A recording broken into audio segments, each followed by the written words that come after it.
évidemment, je savais que nous étions en sursis. Je le sais depuis très longtemps. Vous avez souvent entendu dire que nous n'étions pas un pays de football. Nous sommes un pays de footballeurs. Oui, parce que des footballeurs peuvent partir d'ici, mais vous n'avez pas un cadre approprié pour accueillir de grands événements sportifs. Et ceci nous pendait au nez depuis très très longtemps. Je ne sais pas si la mesure est aussi élargie au club. Parce que si l'équipe nationale doit recevoir le Togo le 5 juin, le Diaraf, le 23 mai, doit recevoir l'équipe de Coton Sport de Garoua, après lui avoir rendu visite déjà le 16. Est-ce que la mesure est élargie au club?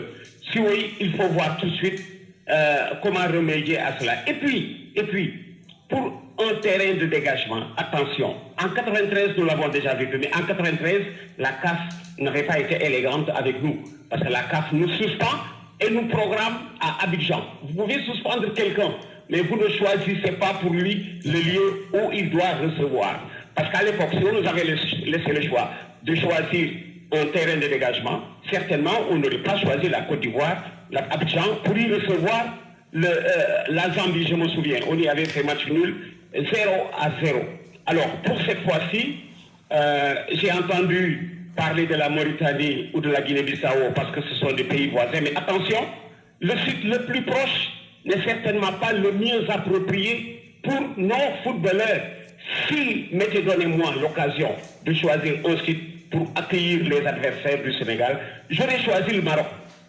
J'aurais choisi le Maroc pour la température qui va sévir au moment du jouer. Parce que vous ne pouvez pas avoir des footballeurs qui jouent entre 10 et 12 degrés toute l'année et choisir d'aller recevoir là où il va faire 35 et 40 degrés. Le site le plus approprié pour nos joueurs, c'est de recevoir au Maroc. Nous sommes à 2 heures de vol du Maroc.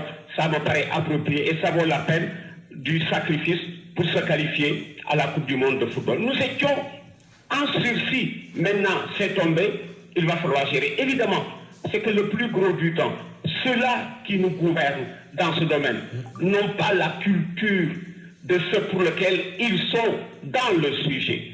Voilà. Nous sommes mieux avertis que ceux-là qui nous dirigent. Ils ne repèrent pas tout de suite les besoins les plus immédiats. Maintenant, c'est tombé sur la tête de tous et il va falloir trouver, comme on dit, la tangente et certainement la parade qui me paraît la plus appropriée pour sortir du bourbier, parce que maintenant nous sommes dans un bourbier, nous ne sommes pas dans une logique de nous qualifier. Il va falloir choisir le site le plus approprié pour nos footballeurs et surtout pour tendre vers le meilleur résultat. Merci.